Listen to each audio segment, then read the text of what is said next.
What if justice wasn't just about systems, but about the soul? Welcome to the Spiritual Justice Show with me, Eric S. Lee.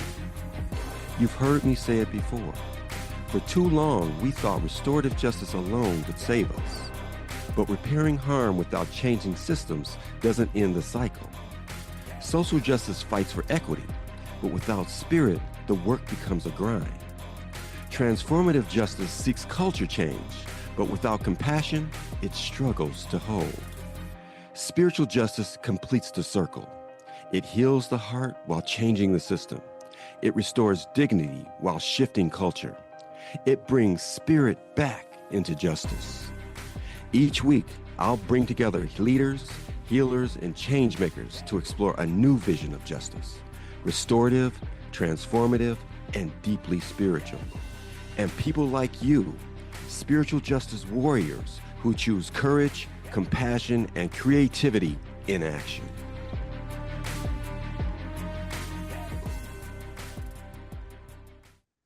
Hey everybody, welcome to the show. I am excited and nervous about today's show because I am today's special guest. You know, we've had about 20 episodes now, and we've either had a guest or had a conversation with me and Dr. Pat, who's just been marvelous throughout this whole process. But now is the time for me to just sit and have a conversation with you all and answer some of the questions that I've been receiving in this process and on this path of the Spiritual Justice Show, and now the Spiritual Justice Foundation, which at the end, I'll have some very, very exciting news about the Spiritual Justice Foundation as well. So first, I normally build up the guests. So I'm going to build myself up today. For those of you who don't know, I'm Eric S. Lee, Executive Director of Full Circle Restorative Justice. I am a former business owner. I'm an author of 3 books. And my favorite thing my entire life has been my role as a dad. But that has shifted over the last couple of years. And many of you who are grandparents will understand why, because now I'm a granddad of 2 beautiful little girls and with a third on the way. And so my favorite thing right now is I'm going to say dad slash granddad. And that's what drives me. It drives the work, seeing those beautiful little souls and just they're just a representation of every young person that we aim to try and help and uplift and support so that they can live lives that are as transformative and transcendent and beautiful and rewarding and purpose-filled as my own. And that's what we have been about in the work we do at Full Circle Restorative Justice. That is what we are about in the work that we do here on the Spiritual Justice Show, highlighting individuals who are doing the good work of uplifting young people.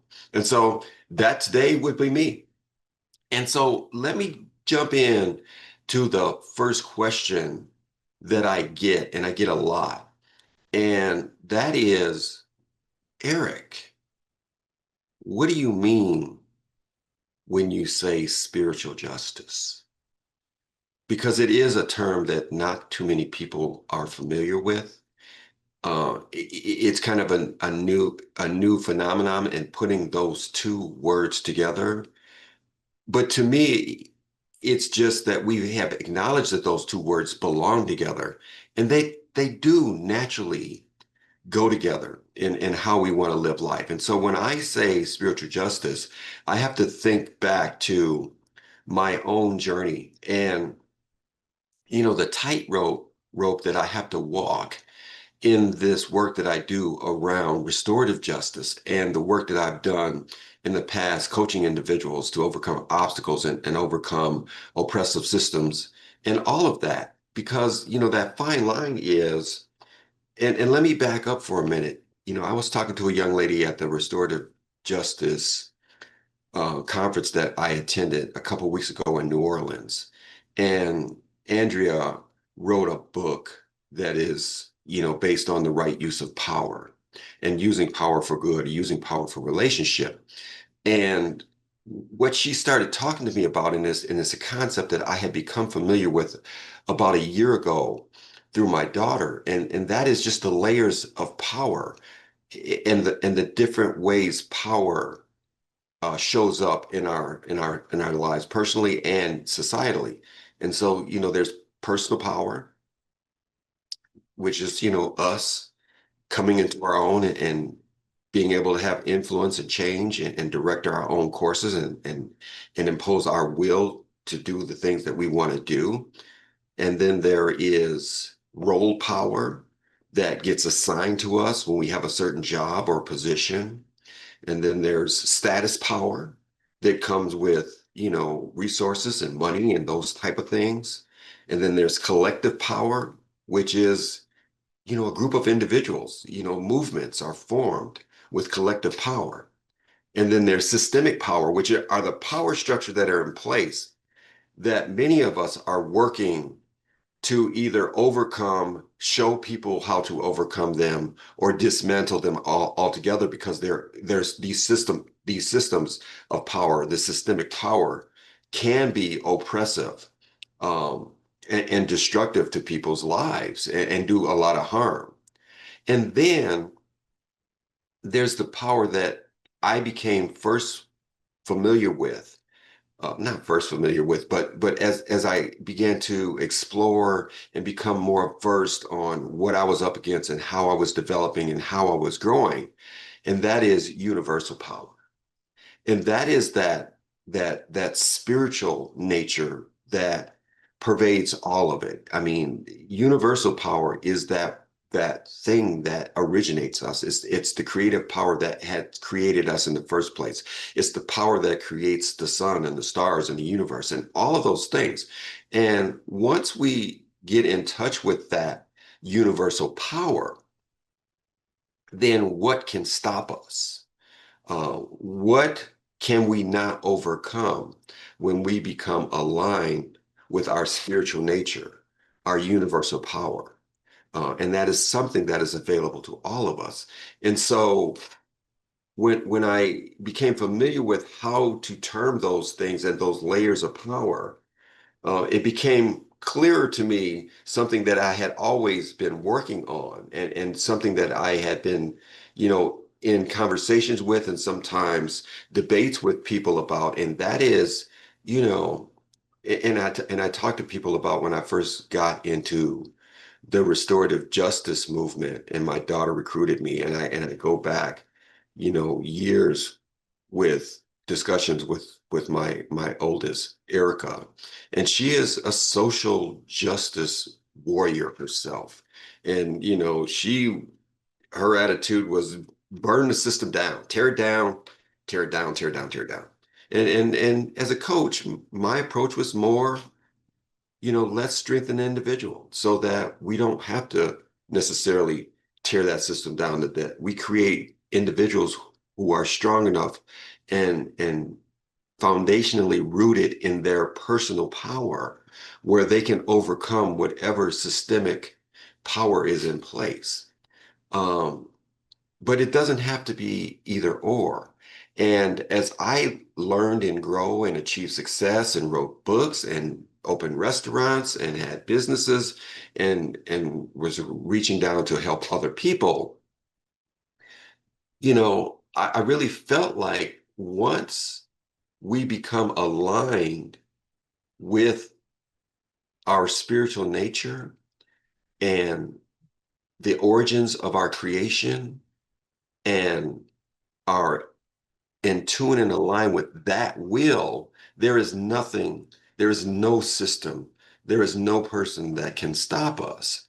And so, that brought me to, an interesting place when I started doing restorative work, because then I saw an opportunity to do that, but in the context of that, begin to transform a system so that that system was more nurturing and supporting and helped individuals reach that level of spiritual alignment and that spiritual power or that universal power.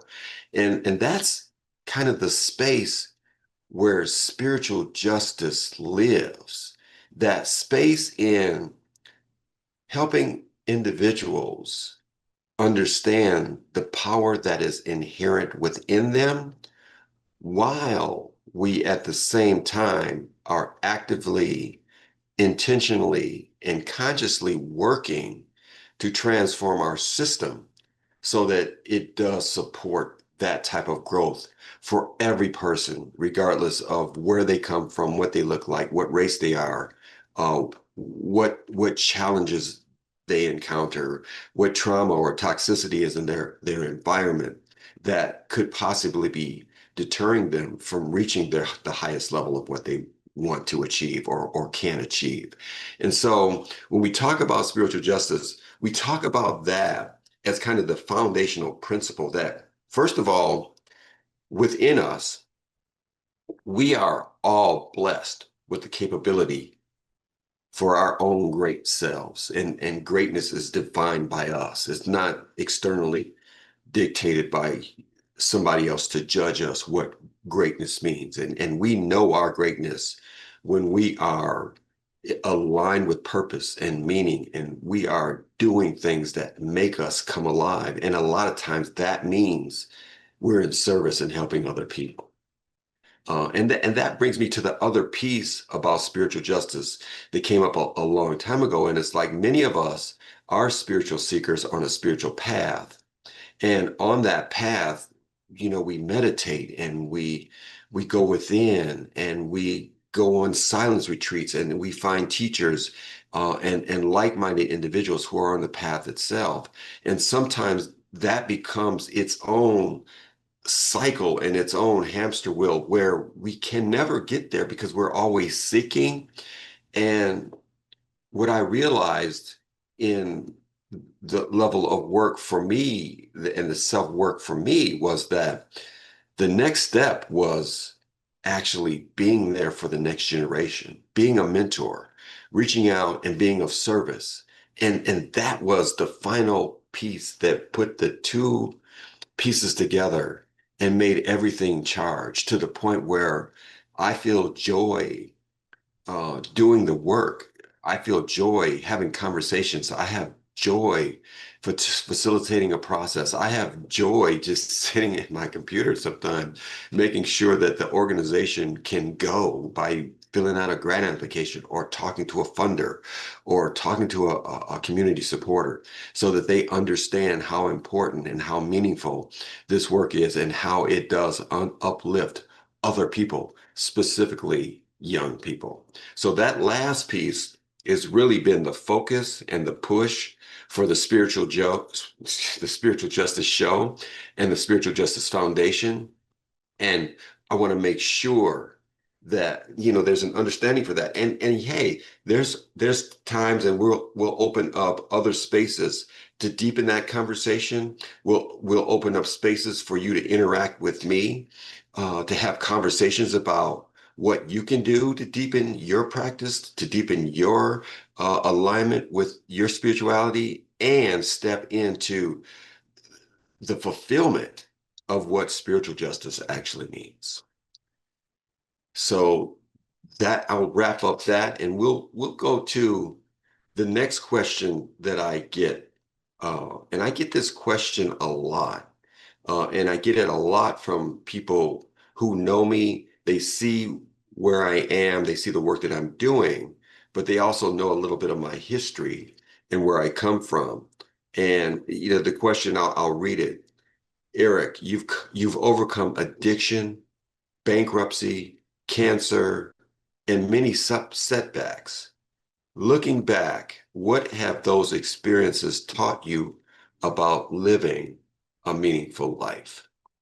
That is a great question because, looking back, and it's funny because sitting here where I'm at, I'm living a life of my dream here in front of this camera, with Emily over there producing the show and making sure that it all comes out. And that is a dream come true for me. So in this moment, I am just living my best life. And not to say that those things don't matter or they're behind me because I sit with them and they visit me all the time in memories or in sharing with other people or just in what I have to deal with physically.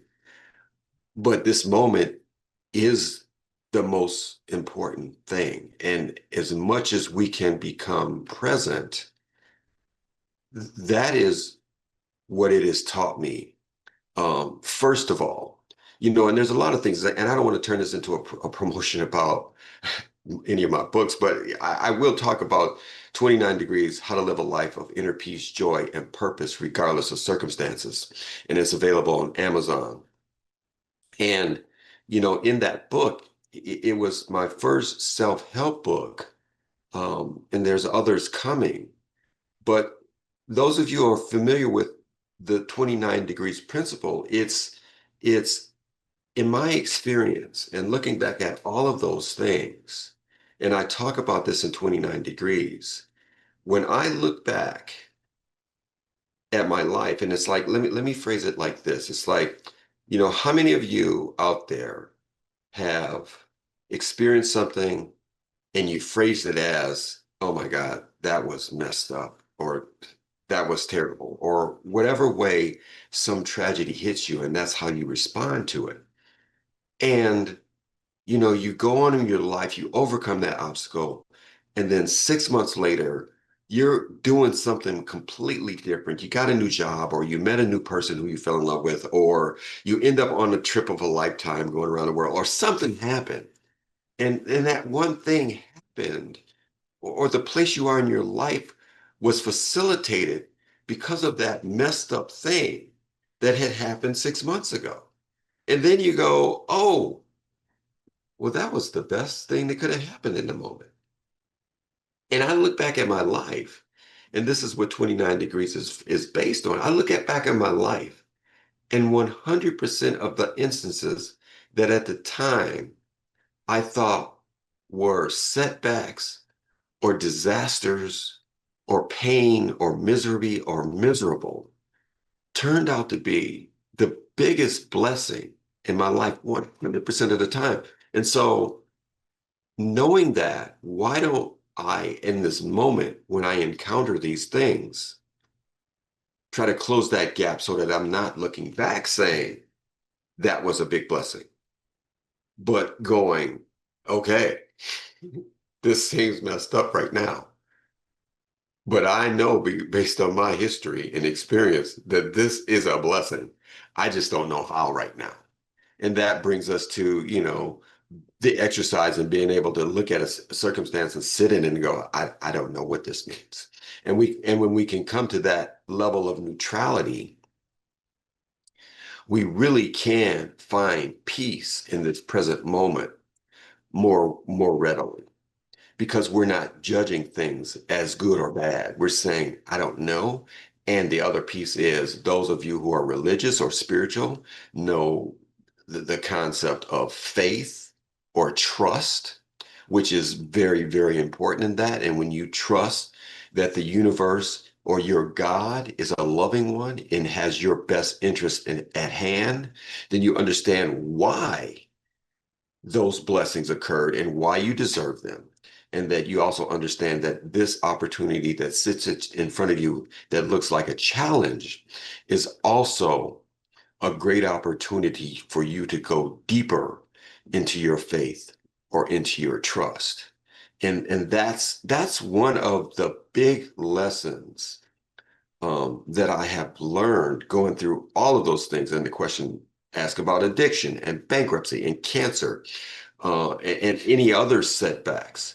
The other thing is like, and I want to talk about cancer a little bit more specifically because, I had the cancer diagnosis last year. It was January of 25, and I sat in the hospital in the doctor's office, and I got I got the diagnosis, and it hit me. But my wife Trudy was there too, and it hit her harder. And it's just like I laugh and I tell people about this story. And it's like I'm sitting there, I just got the cancer diagnosis. And I look over at Trudy and she is bawling. She's like, it hit her harder than me. And I'm like leaning over, oh baby, it's gonna be okay. It's gonna be all right. You're gonna be okay. It's like I'm consoling her, but I'm the one with cancer, right? It's just like it is just the difference of us. It's like, different level of faith. It means something different. We come to terms with things in different ways. Um, but then it did hit me. It was really a serious thing, and it was it was I don't know what the right word is. It was almost a traumatic emotionally taking on that, okay, I don't know what this means, but it could mean that my life is coming to an end. And, even if it wasn't coming to an end and I could overcome it, just being diagnosed with cancer was a big wake-up call and reminder of our mortality. It was a reminder that, yeah, Eric, you do have a shelf life and you're getting closer to it. And you could have a week, you could have 2 months, you could have 6 months, you could have 20 years, but you do have a shelf life here in this incarnation. And what's important to you? And that was the biggest message. It was family. It was connection. It was doing work that is meaningful and of service and uplifting to others. And again, I look back at my cancer diagnosis as the biggest blessing that could have happened to me in my life at the time. Thank goodness I was already doing the work that I wanted to be doing. Spiritual Justice Show was on the horizon, but it came up. Um, and it was the perfect thing because this is a dream come true for me to be able to share ideas and bring people on who are doing great work and do all of these wonderful things on this venue with this exposure. And so, the work piece is there, and then just lean into. And I had the conversation with every member of my family. It's like all this means is we got to connect more in this year. It's like, I'm 60, I'll be 65 in 2 weeks. My brother's in his 70s. And it's like I buckled down and, went and visited him while he was dealing with some medical things, um, and spent five weeks in Detroit to connect with family. And I connect with my kids and I connect with the grandkids and my friends, and more unintentional about that. So that is the big takeaway for all of that. So my message to all of you is, you know, please don't wait for something like that to make the decision to sit down and write down what is most important to you in your life, and do that. It's like I'm sitting here, I picked this up. This sits on my desk, and it's something that came to me, 20 years ago. And it's a little metal bar, and engraved in it is, what would you attempt to do if you knew you could not fail? And the other phrase that really inspires me is, and somebody asked me this about 20 years as well, is like, if you had 6 months to live, what would you be doing? And would you be doing the thing that you're doing now? And for me, blessedly, it's an emphatic yes in most of the things I spend my time with in my life right now. So those were the biggest lessons with overcoming those obstacles. It's just, lean into life, lean into your heart, find out what is something that is bigger than you, that gives you purpose and meaning. Do that, and really, really connect and love on everybody that's in your life, and make sure that they know how you feel about them.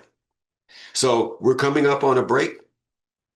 Um, Here we are. I was worried about Was I going to be able to spend time and talk to you? I love to talk. I love sharing ideas. So we're moving right along. We're going to take time for a break. If you need to get a hold of me, you can contact me at eric.lee@fullcirclerj.org. You can visit Full Circle Restorative Justice um, on the webpage at www.fullcirclerj.org, or you can visit us at the Spiritual Justice Show on Facebook.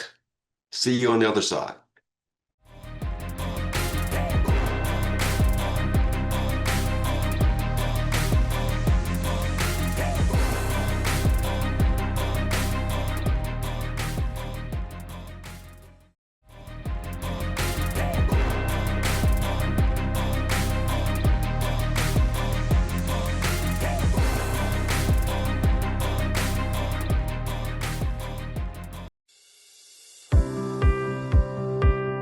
Hi, everyone. I'm Dr. Pat. I'm the host of the Dr. Pat Show, and I am the creator of the Transformation Network, doing what we do in the world of positive radio, informed, educated, positive media. Independent radio hosts and independent networks have been the face of positive messaging over the past decade. So all of us here have decided we're going to put together an independent network that is going to enable people to bring their positive message of hope, inspiration, and conscious action to the forefront. Help us create a future of amazing, uplifting stories that can be told so we can tell our children and they can tell their children of what hope and conscious action is all about. I want to thank you all for tuning us in, turning us on transformationtalkradio.com.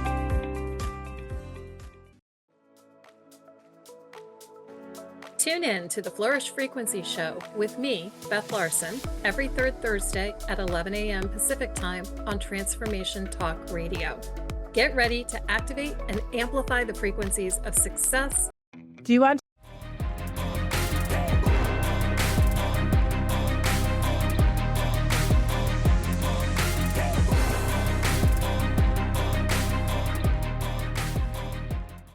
Welcome back to the Spiritual Justice Show, where inner peace meets collective purpose. We're having a conversation with me.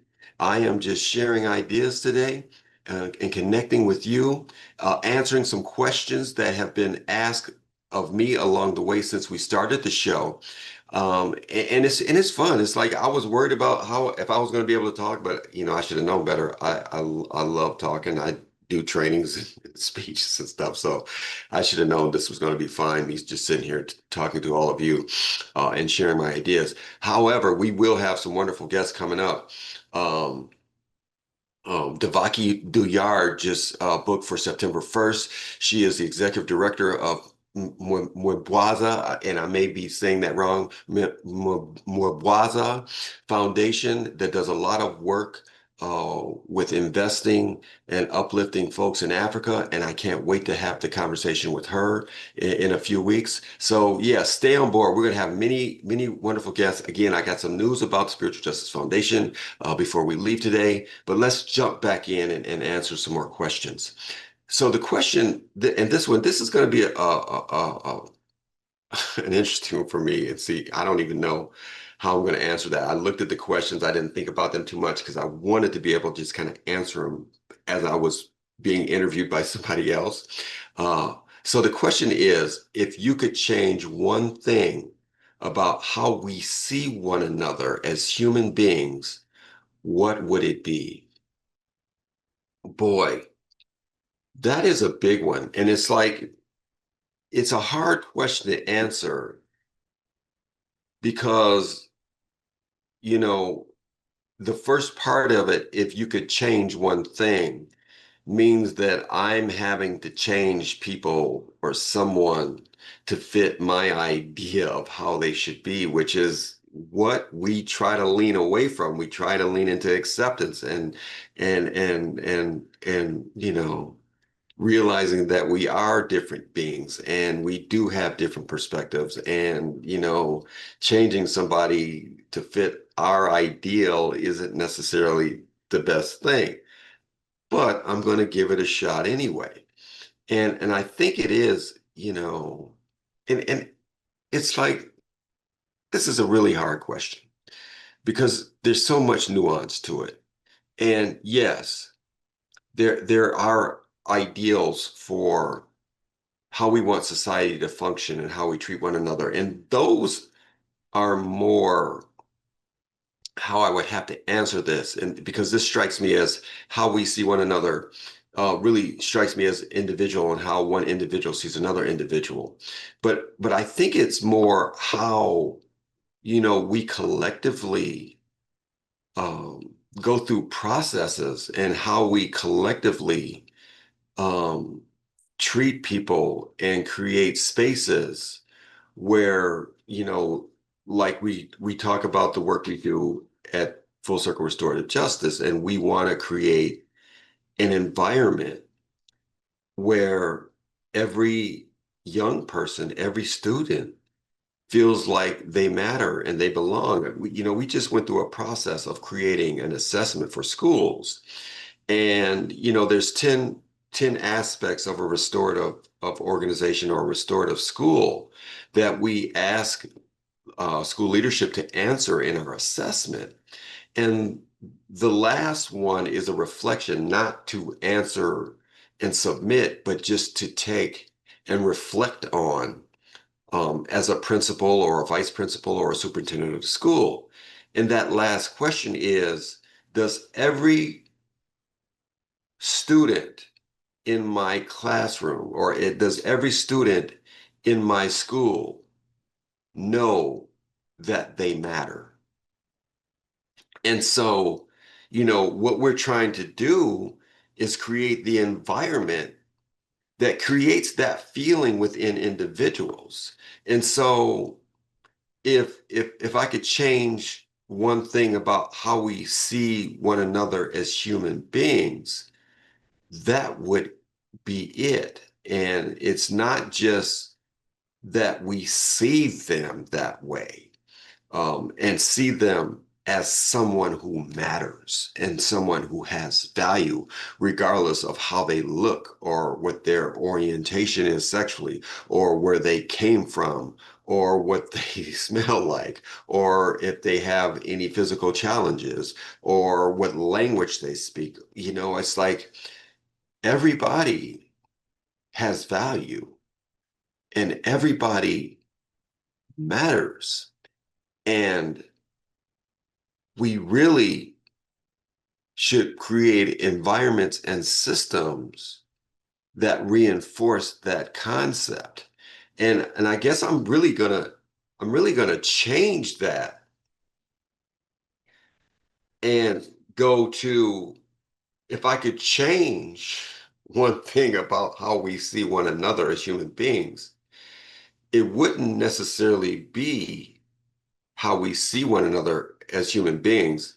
It would be, the change would be, how we orient humans, and bring them into along with in life, so that the change is really that everybody sees themselves as someone who has value and who matters.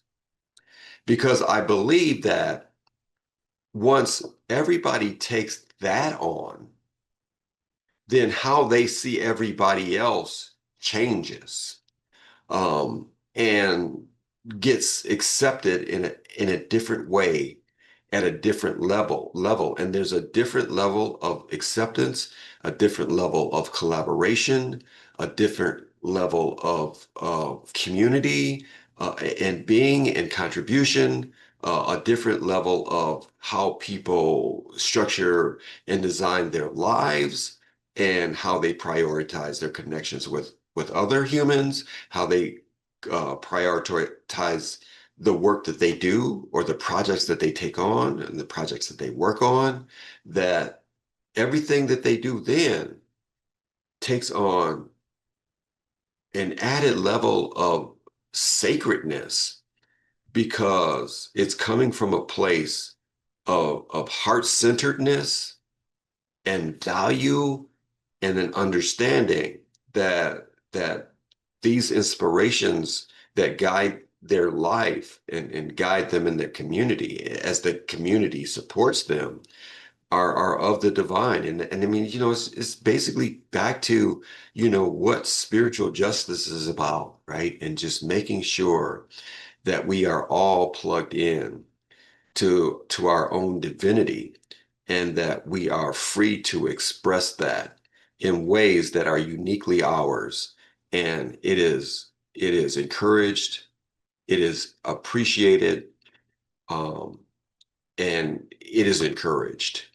And, you know, there's a lot of, I think, things that get alleviated that are societal challenges that we deal with now, like the othering. Othering is a big challenge in our society right now. It's like we we we we we divide ourselves into sects of people, and we have to have an enemy. We have to have somebody who is a threat to us, and or somebody who is oppressing us, or somebody who's taking our jobs or taking our resources, and we really have to be protective of that. And you know, it really doesn't have to be that way.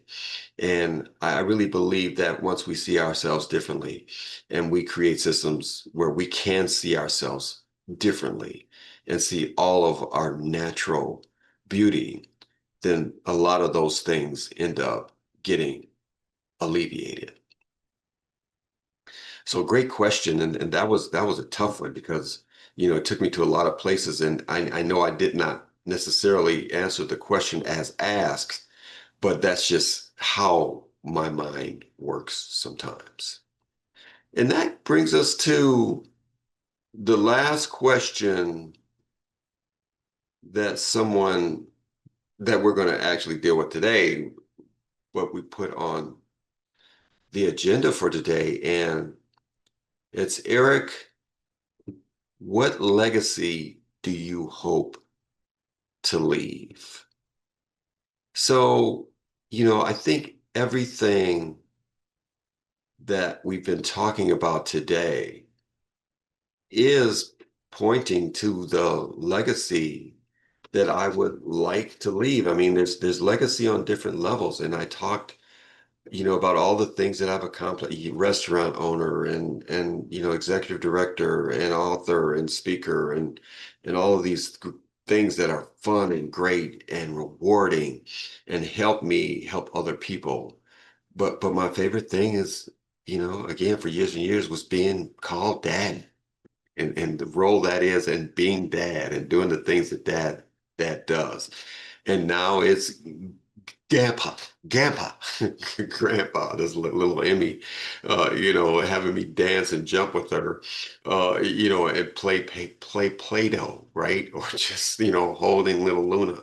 Those are the things. And so there's a legacy of love and, I think that in the work that I do, and as I've experienced life for so many years, and I've seen people who have challenges in lives and have difficulty adjusting to life and making headway and achieving success and having fulfilling relationships. But a lot of times it's because that they did not feel that deep foundational sense of belonging and connection and love in their families of origin. And so, the first piece for me is making sure that I've done that and I have and kids tell me if I was wrong, but they tell me that I do, so I'm going to trust them on that.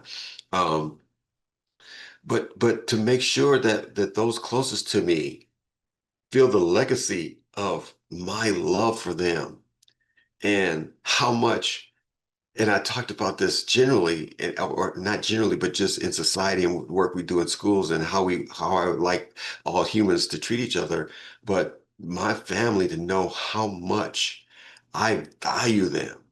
Trudy, I love you. I value you. Erica, same.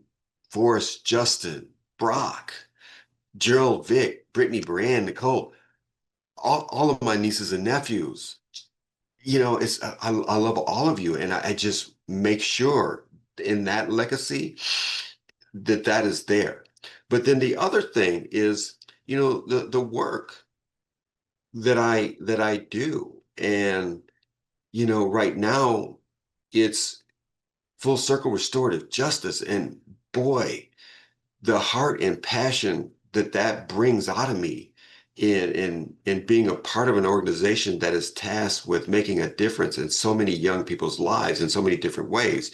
The work that Cindy's doing in the diversion program, it's just exemplary. And she's been doing it for years, and she's mastered it and it continues to grow. And Sandra and now Lindsay doing work in the schools and making sure that the schools can create that environment that we talked about where every child feels like and understands that they matter and that they have value, and the people in that school feel that way about them. um, and to leave that as a legacy. And now, with the spiritual justice show, and we created the Spiritual Justice Foundation because one of the things that we're moving to, and this is the news that I wanted to share, is that, we started the Spiritual Justice Foundation. We registered and changed the name with the state of Colorado as a charitable organization. And so then we went and applied for a 501c3. And this morning I went to the mailbox. Sure enough, we got our letter of determination from the IRS that we are a 501c3 tax exempt organization, so that now we can start soliciting. We can start soliciting donations from people who want to support the organizations we bring on the show. And we can actually, and our goal is to make sure that we can give grants to the people who appear on the show. And I am really, really excited about that, in transitioning the Spiritual Justice Show to the Spiritual Justice Show and Foundation, so that we can not just give highlights and exposure and elevate, through media, those organizations that are doing this wonderful work, but we can also give them financial resources that we go out and solicit through grants and donations with all of our supporters out there. So I am really, really excited about that as a legacy. And it's something that we started and created, and we hope that grows and grows and does good all over the country. I mean, we want to bring people doing wonderful work from all over and highlight them and spotlight them and then give them some money. Because, I'm in that position of a nonprofit leader, and I know it gets hard out there, and, every little bit counts. So we're going to be there for that. So I'm going to wrap up. This has been great. I am so glad I got the opportunity to sit in front of you, just have a conversation, share a little bit more about me, answer some of the questions that you guys have been asking me throughout this process once we started the Spiritual Justice Show, and then some, just things that I've experienced in my life. I look forward to having more conversations like this. I may find a topic and just want to get on here and just kind of riff off on a topic in the future. And I also look forward to getting back and having some of our wonderful guests join us on the Spiritual Justice Show. So remember, don't just go into silence. It's important. Yes, silence is great. Meditation is fantastic. Going within is wonderful. Aligning with the divine, there is nothing more precious and fulfilling than that alignment. And trust me, what can be just as fulfilling is sharing that with another person, specifically a young person. So again, if you want to get a hold of me, contact me at eric.lee, Full Circle Restorative Justice, at fullcirclerj.org, or you can visit the spirit. I'm getting confused. You can visit Full Circle Restorative Justice at fullcirclerj.org, or you can visit the Spiritual Justice Show on our Spiritual Justice Show Facebook page. Thank you so much for joining us, and we'll see you next time on the Spiritual Justice Show. Thank you for joining me, Eric S. Lee, on the Spiritual Justice Show. You've heard me say it before. Restorative justice alone can't get us there. Repairing a wound matters, but if the system keeps cutting, the wounds return. Social justice fights for equity, but if we forget the human spirit, policy feels hollow. Transformative justice shifts culture, but without compassion, the changes just don't last. That's why spiritual justice completes the circle. It heals the heart while changing the system. It restores dignity while shifting culture. It brings spirit back into justice. And that's where you come in.